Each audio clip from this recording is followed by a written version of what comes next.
자, 이번 시간에는요, 나는 위산 부족인지 위산 과다인지 여러분들이 사실은요, 자가 진단을 좀 하실 필요가 있습니다. 그래서 각각의 위산 과다일 때 처치할 수 있는 방법, 위산이 부족할 때 처치할 수 있는 방법을 아셔야 되는데, 많은 분들이 속이 쓰리고 막 지금 막 빈속에 뭐 신과일을 먹었더니 속이 뒤집어져요. 저는 위산이 너무 과다하고 저는 위산이 너무 모자라요. 제산제 있어요, 제산제? 이러시는 분들이 많은데, 사실은 여러분들이 잘못 알고 제산제나 위산 억제제를 먹고 있는 거 아세요? 자, 이번 시간에 한번 살펴보겠습니다. 앨런 게비 박사의 내추럴 메디신이라고 하는 영양의학의 대가의 책에서 중요한 내용들을 함께 살펴보도록 하겠습니다. 자, 먼저 이제 위산이 지금 그 좀 역류성 식도염뿐만 아니라 위염, 위궤양, 십이지장궤양, 뭐 이런 분들 그 신과일을 못 드시는 분들이 여기 종종 계세요. 자, 위산 때문에 여러분들이 고생하시는 분들이 많은데, 그렇다면 내가 위산 과다인지 위산 부족인지를 자가 진단하시기 위해서 위산이 하는 일이 뭔지를 좀 아실 필요가 있어요. 자, 위산은 여러분들이 생각하실 때 위산은 필요할까요? 필요하지 않을까요? 필요해요? 어떤 부분에서 필요할 것 같으세요? 소화시키는데 위산이 필요할까요? 굉장히 강한 산성인데 필요할까요? 필요합니다. 자, 보세요. 위산은 아주 강한 산성이에요. 막 녹여요. 엄청난 이 산도를 가지고 있습니다. 그래서 위장에서 음식을 이렇게 사겨요.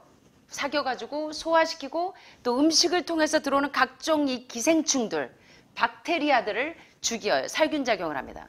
자, 여기 보시는 것처럼 Seven Major Functions of Stomach Acid라고 하는 위산의 7가지 아주 중요한 기능에 대해서 살펴보면, 첫 번째, 위산이 하는 일은 바로 음식에 있는 이런 박테리아균이나 이 패러사이트, 이 기생충들을 이 살균하는 역할을 합니다. 살균이 안 되면 여러분들이 어때요? 회 드시고 나면 어때요? 막 설사하시는 분들 많죠. 우유 드시고 설사하시는 분들 많죠. 왜 그래요? 음식을 살균하지 못해서 그래요.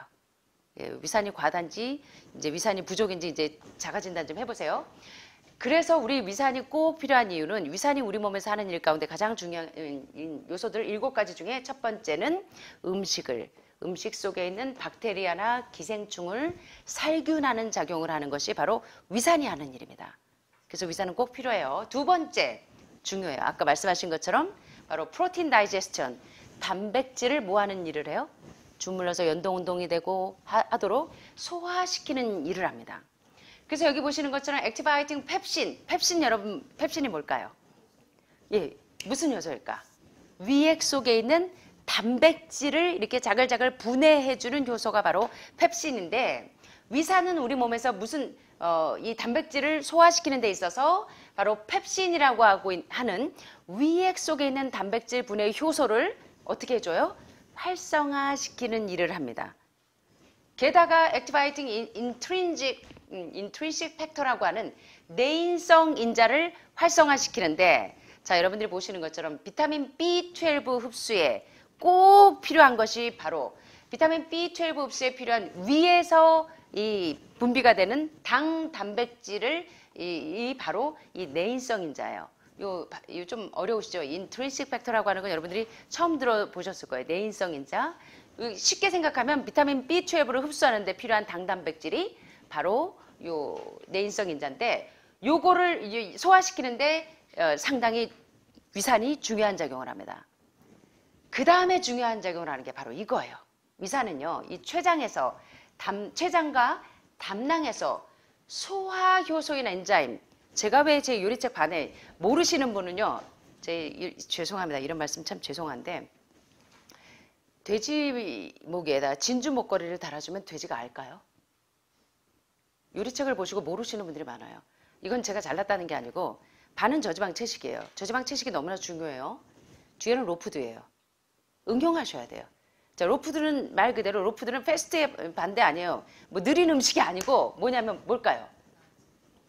효소가 살아있는 날것의 이런 뜻이에요. 바로 이 엔자임입니다. 엔자임.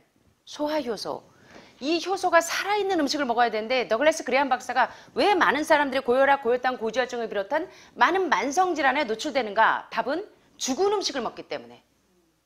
그래서 효소가 살아있는 엔자임, 여러분 왜 자꾸 맨날 효소식들 하는 줄 아세요? 사실 효소를 축출해서 먹는 것보다 더 좋은 거는 효소 그대로 먹는 거예요. 효소가 살아있는 그대로, 그죠? 진짜 배기를 먹어야 되잖아요. 효소를 축출한 것보다. 효소가 살아있는 게 그대로 먹는 게 뭐예요? 로푸드예요, 로푸드. 그렇다고 해서 생식만 먹으라는 게 아니에요. 생쌀 드시라는 게 아닙니다. 로푸드를 잘못 이해하시고 생쌀 드시고 오시다가 위염 걸려가지고 오신 분들도 계세요. 그래서 이 요리책 반 뒷부분은 로푸드예요. 근데 이걸 보면 뭔지 모르시는 분들이 많아. 그래서 공부를 하셔야 돼요, 공부를. 그죠? 자, 보니까 중요한 건 위산이 왜 우리 몸에서 그렇게 중요하냐면, 왜 이렇게 중요하냐면, 바로 여러분들이 이 신장이나 이 담즙산이 많이 나오는 분들이나 담즙 분비가 안 되는 분들의 공통점이 뭐냐면 육식을 좋아하셨던 분들이에요.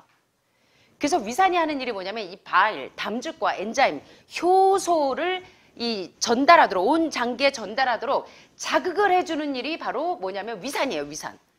그래서 췌장암 환자분들 여기 췌장암 오셨잖아요. 예. 왜 들으셔야 되는데 오늘 안 오셨네. 왜 그래요, 이거? 췌장암이 왜 생깁니까? 이거예요. 췌장과 담낭에서, 담낭암, 담도암 왜 생깁니까? 췌장과 담낭에서 이 엔자임인 소화효소와 이 담즙을 분비하라는 신호 체계가 깨져 있는 거예요. 그래서 이 췌장과 담낭에서 소화효소와 담즙을 분비하라는 신호를 보내서 음식이 소장에서 잘 연동을 해서 소화되고 흡수되게 해서 소장과 대장에 살고 있는 좋은균들, 유해균입니까? 유익균입니까? 좋은 균들이면 유익균들. 그래서 여러분들이 맨날 프로바이오틱스 드시잖아요. 그게 뭐냐면 소장균, 대장균입니다. 그래서 위산이 이렇게 중요한 거예요. 위산이 뭘 한다고요? 프로바이오틱스, 프리바이오틱스를 만드는 게 위산이에요, 위산. 아시겠죠? 그래서 이 좋은 유익균을 만드는 일을 하는 것이 위산이 하는 일입니다. 굉장히 중요한 일들 하죠. 이 음식을 이 박테리아나 기생충도 살균해주고 단백질을 이 소화시켜주고 특별히 위액 속에 있는 단백질 분해 요소인 펩신을 활성화시켜주고 그다음에 비타민 B12인 당 단백질을 흡수하도록 도와주는 내인성 인자를 활성화시키기도 하고 더 가장 중요한 것은 췌장과 담낭에서 바일이라고 하는 담즙과 소화 효소를 어떻게 해요? 온 몸에 잘 전달하도록 자극을 주는 신호 체계를 보내는 것이 바로 위산이 하는 일이라는 거예요. 그래서 역류성 식도염에 걸리지 않으시려면 식도 괄약근이 잘 닫히고 유문 괄약근이 잘 열려야 돼요. 요거를 해주는 일을 하는 것이 위산이라는 거예요. 자, 그러니까 위산이 우리 몸에 있어야 되겠습니까? 그게 없으니까 여러분들이 프리바이오틱스, 프로바이오틱스 계속 매일 챙겨 드시잖아요. 근데 안타깝게도 자연적으로 이것이 돼야 되는데 여러분들이 드시는 이 프로바이오틱스, 프리바이오틱스는 되게 우유 유제품이 들어가 있어요. 유방암 환자는 절대 드시면 안 되는, 난소암 환자는 절대 드시면 안 되는, 그죠? 그래서 우유의 카제인 단백질이 이 호르몬성 암에 상당히 치명적으로 프리마닐이나 에스트로겐을 촉진시키죠. 그래서 그런 점들을 여러분들이 잘 주의하시면서 드셔야 돼요. 그래서 이러한 대장균, 소장균들이 산성을 좋아해요. 그래서 위산이 있어야지만 뭐가 나올 수 있어요?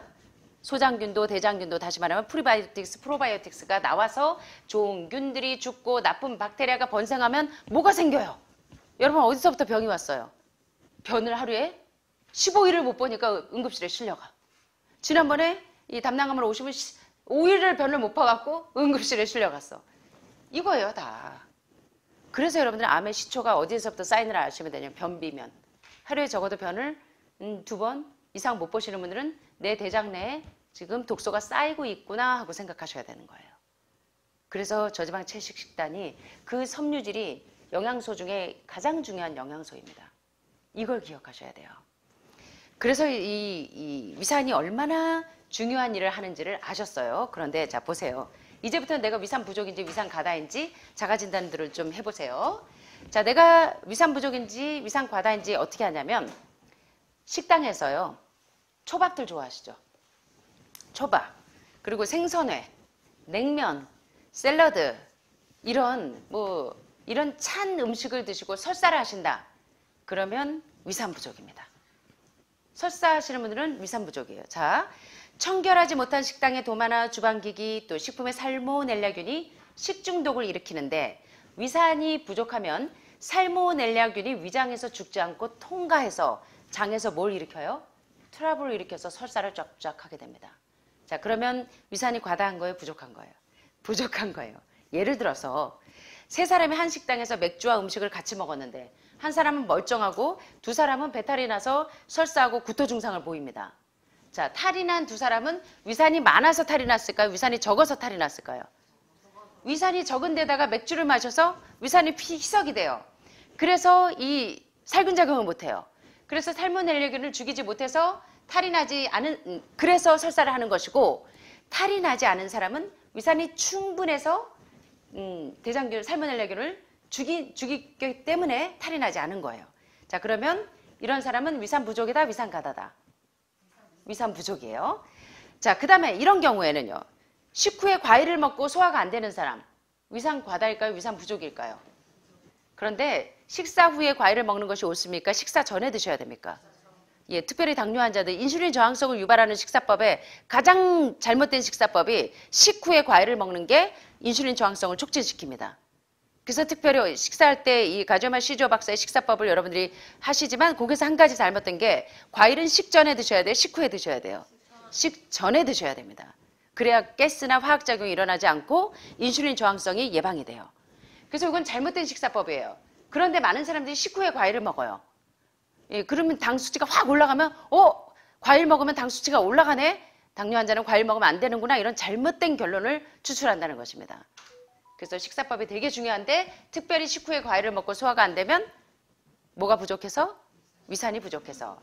과일 야채가 알칼리성이라 위산을 중화하는 제산제 역할을 하기 때문에 위산을 약화시키기 때문에 불편하신 거예요. 그 다음에 또 안 좋은 식습관이 이겁니다. 물은 언제 드실까요? 가장 좋은 혈액청정제, 아까 혈관 청소에 대해서 얘기했는데 유방암 환자들 특별히 세포의 탈수에서부터 이 암이 오죠. 그래서 여러분들이 하루에 물을 8컵 이상을 드세요. 가장 좋은 혈액청정제입니다. 피를 맑게 하는. 자, 그런데 물은 언제 드시는 게 좋아요? 식사 도중에 국물을 많이 드시면 될까요? 식사하자마자 물 드시는 게 맞죠? 그럼 언제 드셔야 될까요? 그리고 식사하기? 1시간 전, 공복 시에 드시는 겁니다. 자, 그런데 많은 사람들이 어떻게 물을 마시냐면 식후에 물을 마시니까 식사하고 나면 다 숭늉이나 누룽지 국물 드시거나 커피를 드세요. 커피 한 잔에 몸에서 수분을 몇 컵을 빼가요? 4컵, 5컵을 빼가요. 그래서 탈수 현상이 옵니다. 그래서 식후에 물을 마시면 위산이 희석돼서 소화가 잘 안 되는 것도 위산이 부족해서 오는 증세들이에요. 이건 당연해요. 이건 정말 잘못되어 있는 식사법입니다. 식후에 과일 먹는 거, 그 다음에 식후에 물 마시는 거. 이거 정말 잘못된 식사법이에요. 그 다음에 식후에 굴껍질로 만든 탄산칼슘을 먹고 소화가 잘 안 되는 사람 역시 위산 부족인데, 자, 칼슘은 알칼리성이라 제산제 역할을 하기 때문에 중화됩니다. 그래서 칼슘 제제는 절대로 식후에 드시면 안 되는 거죠. 자, 그런데 식후에 탄산칼슘을 먹고 소화가 안 되면 위산이 들어있는 소화효소와 같이 먹는 것이 좋긴 한데 그때 이 트러블이 없는 칼슘은 구연산 칼슘입니다. 그래서 만약 칼슘을 드신다면 이 석회화시키지 않는 구연산 칼슘을 드시면 흡수가 잘 됩니다. 근데 여러분들은 너무나 좋은 칼슘 드시고 계시잖아요. 동물성 칼슘 대신에 뭐 드시죠? 예, 뭐 드세요? 초록색 알약, 우주식품, 나사의 예, 클로렐라인, 스피루나도 칼슘 성분이 많고 또 뭐가 칼슘이 많습니까? 가장 좋은 식물성 단백질, 식물성 칼슘 다 어디에 있습니까? 예, 햄프 아마치아, 뭐 이스트 플레이크 이런 데 다 있죠. 예, 식물성 요오드 이런 것들. 자, 그다음에요. 자, 이제 진단하세요. 위산이 부족하면 어떻게 처치해야 되고 위산이 과다일 때는 어떻게 해야 되는지 한번 보세요. 위산이 부족하면 둘 다 위산이 부족해도 속이 쓰리고 위산이 과다해도 속이 쓰려요. 그러니까 이제 사람들이 이걸 속만 쓰리면 무조건 제산제를 먹어요. 이게 잘못됐다는 거예요. 여기 보시는 것처럼. 예, 여기 보시는 것처럼. 자, 그래서 위산이 부족할 때 오는 속쓰림과 위산 과다일 때 속쓰림은 처치 방법이 다릅니다. 한번 보세요. 위산이 부족하면 소화가 잘 안 돼요. 그래서 속이 쓰립니다. 그리고 배가 더부룩하고 트림이 자주 나요. 트림 자주 하면 무슨 증세인지 아셔야 돼요? 위산이 부족하구나. 그리고 가스가 자주 차가지고 저 왜 이렇게 가스가 차요? 물론 이제 저지방 채식으로 식단이 바뀌면 소장 내에 변화가 와서 한동안은 가스가 차기도 하고 또 하늘마을에 20가지가 넘는 그 식사를 그 뷔페식을 다 드시면 장이 부패해요. 뷔페 식당 가시면 장이 부패합니다. 아니요 이렇다고 또 뷔페 식당에서 또 난리 나실라. 그게 아니라 뷔페 식당에 있는 거 여러분 다 드시면 안 돼요. 골라 드실 수 있어야 됩니다. 그죠? 서너 가지만 단순하게. 그래서 가짓수가 많아도 뭐가 차요? 가스가 차고 부패해요. 그리고 변비가 생기고 위산이 부족하면 뭐가 생긴다고요? 변비가 생기고 묽은 변이 작고 약간 설사 비슷하게 묽은 변이 나오는 거는 뭐가 부족해서이다? 위산이 부족해서 생기는 증세예요. 물론 이제 나이가 들면 소화 기능이 떨어지면서 위산과 소화 요소가 부족해집니다. 20, 30대는 그 젊은 나이에는 뭐 돌도 씹어 먹을 수 있다고 할 만큼 이 위산 과다가 있을 수 있으나 대개는 이 위산이 좀 부족한 경우가 많아요. 나이가 드시면. 그런데 많은 사람들이 내가 위산 부족인지 위산 과다인지 모르고 무조건 속만 쓰리면 위산 억제제, 제산제를 드신다는 거예요. 이거는 사실 잘못된 처방전이라는 겁니다. 속 쓰리다 하면 제산제 드시지 마시고 제가 좋은 처방전에 대해 다음 슬라이드에 있습니다. 이럴 때 위산이 부족할 때는 위산과 소화 효소를 보충해줘서 소화가 잘 되고 흡수도 잘 돼야 피로도 덜어져요. 그래서 대표적인 소화 효소 뭐 쓰시면 돼요? 효소가 살아있는 그런 로푸드 음식을 드시면 되겠지만 또 조리법에서 열에 가하지 않으면 효소가 살아있겠죠. 그 다음에 또 중요한 그래도 안 되면 보리새싹 효소 같은 효소를 드셔도 되지만 이런 식으로 볶음곡식을 드시는 것도 소화효소가 잘 나오도록 도와줘요. 반대로 위산이 과다해서 속이 쓰린 경우가 있습니다. 이거는 이제 젊을 때 많이 그러죠. 그럴 때는 제산제나 위산 분비 억제제를 먹지 말고 칼슘이나 구연산 칼슘이나 과일을 먹어요. 그러면 중화제 역할을 합니다. 아주 가장 좋은 중화제 역할을 해요. 위산이 과다일 때는 어떻게 하는 게 좋다? 과일을 드시면 도움이 돼요. 자, 그렇다면 자 이제 대체의학에서 말하는 위산 부족증과 위산 과다를 해결하는 가장 좋은 방법을 제가 이제 다음 슬라이드에 소개할게요. 자, 과일과 위산에 대해서 논란이 많아요. 위산이 많으면 위장이 뜨거워, 너무 뜨거워요 막 이러면서 미국 사람들은 위산이 많을 때 버닝이라고 얘기해요. 타는 것처럼 지금 속이 쓰립니다. 이럴 때 과일을 먹으면 위산이 중화돼서 속이 시원하고 편안해지지만 위산이 적은 사람은 오히려 속이 불편하고 시간이 오래 걸려요, 소화시키는데. 그래서 많은 사람들이 과일은 찬 음식이기 때문에 난 몸이 너무 냉해서 과일 못 먹어요 하시는 분들이 많은데 이건 다른 말로 하면 나는 위산이 부족합니다 이런 얘기예요. 그래서 과일을 찬 음식이라고 하는 것은 알칼리성으로 위산을 약화시켜서 속이 차가운 느낌을 주기 때문이에요. 이럴 때는 위산 부족증이라는 겁니다. 자, 그런데 과일을 과하게 먹어서 위산이 약해진 경우에는 위산을 먹어서 산도를 높여줘야 소화가 잘 됩니다. 그런데 신과일을 먹고 속이 쓰린 사람이 있어요. 여러분들이 유튜브에서 레몬이 좋다는 얘기를 드시고 레몬을 하루에 3개씩 끼니 때마다 짜 드셔가지고 한두 달 있다가 위에 염증이 생겨서 오시는 분들이 많아요. 그러니까 뭐가 좋다 그러면 과유불급입니다. 물론 레몬이 나쁜 게 아니에요. 좋은 거나. 이게 이 위염이 생길 때까지 하루에 3개씩 짜 드시는 분들은 좀 주의하시기를 바랍니다. 신과일, 유기산이 많은 과일을 너무 많이 드셔도 위염이 생겨요. 위점막이 얇아집니다. 그래서 이 레몬이 좋다 그래가지고 한동안 지금도 드시는 분들 많죠. 그래가지고 역류성 식도염 증세 생긴 분들 가운데 그런 분들도 다분하게 계시고 신과일을 너무 많이 드셔서 이 속쓰림이 오는 것은 위점막이 얇아지고 위염이 생긴 상태인 겁니다. 요럴 때는 당분간은 위염이 완화될 때까지는 신과일을 피하고 위장병을 고치기 위해서 요런 방법들을 한번 따라해 보시기를 바랍니다. 위산 과다이나 위산 부족에 다 해당이 됩니다. 다 해당이 돼요. 자, 제가 27년 동안 이 위산 과다, 위산 부족인 사람들에게 실시해 봤는데 다 완화가 됩니다. 숯을 활용하는 거예요, 숯을. 자, 위장병 환자들에게 희소식입니다. 위장병 환자의 경우 제 유튜브에 이제 숯 처방에 대해서 해놓은 것들을 그걸 좀 보시면 많이 도움이 되실 거예요.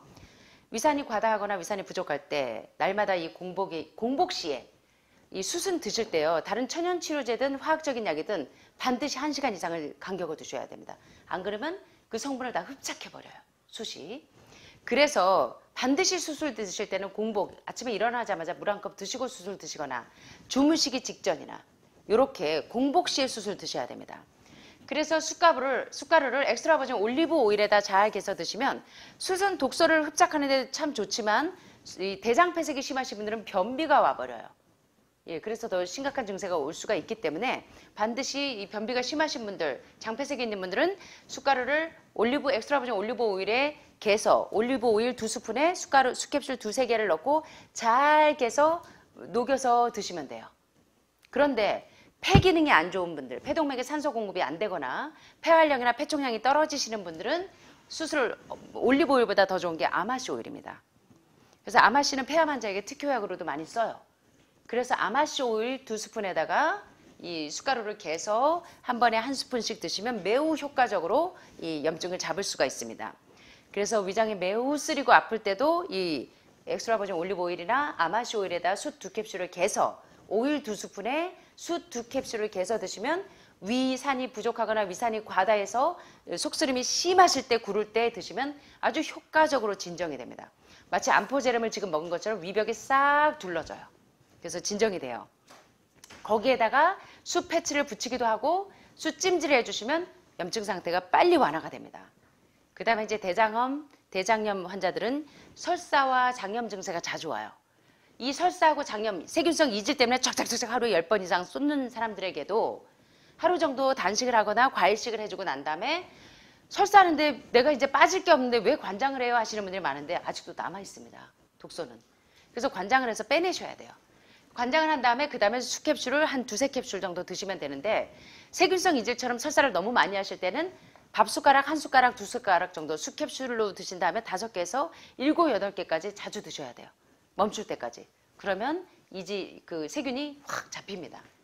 그리고 헛배가 부르고 가스가 찰 때도 역시 2-3스푼 정도의 숟가루를 먹어주면 장 안에 있는 세균이나 세균의 대사물들을 이 석션기처럼 쫙쫙 흡착해가지고 이 뱃속이 아주 편안해집니다. 그래서 이 설사나 장염 증세가 있는 분들도 수술 이렇게 활용하시면 되고 특별히 대장암 환자들은 수술 계속 드시는 게 도움이 됩니다. 그래서 대장암이나 또 궤양, 위궤양이나 십이장 궤양이 있는 분들 그리고 간 기능이 안 좋은 분들은 이 독소들을 쭉쭉쭉쭉 흡착하는 데 숯이 상당히 중요한 역할을 합니다. 그래서 대장암, 또 위궤양, 십이지장 궤양 그리고 간질환이 있는 분들은 숟가루를 드시기도 하고 붙이기도 하고 그 다음에 숯찜질을 하루에 1-2차례 하시는 게 굉장히 많이 도움이 돼요. 예, 제가 한 28년 중증 환자들을 케어하다 보니까 대장암, 또 이 궤양성 질환 환자들, 간 기능이 떨어진 분들에게 이 복수가 차 있는 분들에게도 숯찜질을 계속 하루에 2차례씩 해주고 했더니 쫙쫙 이 복수가 쭉쭉쭉쭉 많은 도움을 받습니다. 예, 알부민 균형이 깨져서 부종이 있을 때도 조금 도움을 받아요. 그래서 여러분들이 이런 것들 참고하시면 좋겠고 그 다음에 채기가 있는 증세가 느껴질 때 여러분들이 뭐 드세요? 가스명수 드세요? 그때 소화제로 숯캡슐을 드시면 예, 도움이 많이 됩니다. 그래서 우리 주방에서 이모님들의 채기 있을 때 뭐 주세요? 우리 환우분들에게. 깔라만시. 예, 위산이 많은 소화 요소가 많은 깔라만시를 먹으면 쑥 내려가죠. 어떤 분들은 옛날에는 사이다를 드시기도 했어요. 탄산음료. 그죠? 그러면 채기가 내려가는 것 같은데 가장 안정적으로 좋은 것은 이 깔라만시를 드시는 것도 좋고 숯캡슐을 드셔서 진정을 시키는 거예요. 그래서 소화불량이나 가스가 차고 복통이 있을 때 요럴 때 복통이 있을 때 대장암 환자들은 숯 정제를 3개나 5개 정도 캡슐을 먹어주면 싹 대장에 있는 세균들을 유해균들을 빨리 빼줘요. 배출합니다. 그래서 복통이 심하다 하면 숟가루 스프를 이 복부 전면에다 덮어서 밀착시키면 아주 복통 때문에 떼굴떼굴 굴를 때도 30분쯤 지나면 아주 저절로 안정적으로 갑니다. 근데 이게 숯 찜질하면 이게 금세 식죠. 그럴 때 비닐을 덮으셔도 숯은 통과해요. 그러면 오래 따뜻함을 유지할 수가 있습니다. 그래서 여러분들이 숯찜질 하실 때 수건 한 겹 하잖아요. 그래도 한 20-30분 지나면 서늘해지죠. 그때 비닐을 한 겹을 씌우세요. 그러면 1시간 정도 따뜻합니다. 그래서 비닐로 숟가루 스포유를 덮고 반창고로 고정하시면 돼요. 숟가루 스포는 6시간이나 8시간 정도 효력이 있습니다. 숯패치도. 근데 이제 마약성 진통제를 쓰시는 분들이 숯패치를 하실 때는 2-3시간 간격으로 갈아주시고 대신 요건 아까우니까 다른 부위에 붙이시면 돼요. 그러면 진통이 빨리 가라앉습니다. 그 다음에 이제 숟가루 스포를 뗀 다음에는 찬 물수건으로 온냉 교차하셔야 돼요. 찜질하실 때 뜨거운 것만 하시는 것보다 냉온 교차하면 모공이 팍팍 열리면서 이 독소가 석션기처럼 쭉쭉쭉쭉 빨려 나옵니다. 그래서 어떻게 하시는 게 더 좋다? 뜨거운 것만 하는 것보다 뜨거운 거 10분 정도 했다? 그러면 차가운 물수건으로 1분 정도 마사지 해주셔서 림프가 확 열리게 해주시면 훨씬 더 효과적으로 통증도 염증도 잡을 수 있다는 거예요. 그 다음에 환부를 세게 찬 물수건으로 환부를 문지르고 1시간 뒤에 다시 숟가루 스포를 붙여주면 됩니다. 자, 그래서 오늘 여러분들이 이제 어떻게 이 위산이 부족하거나 위산이 과다할 때가 어떤 건지 자가진단 해보신 후에 위산이 부족하거나 위산이 과다일 때 하는 처치 방법을 배우셨는데 어떻게 하시는 게 가장 좋아요?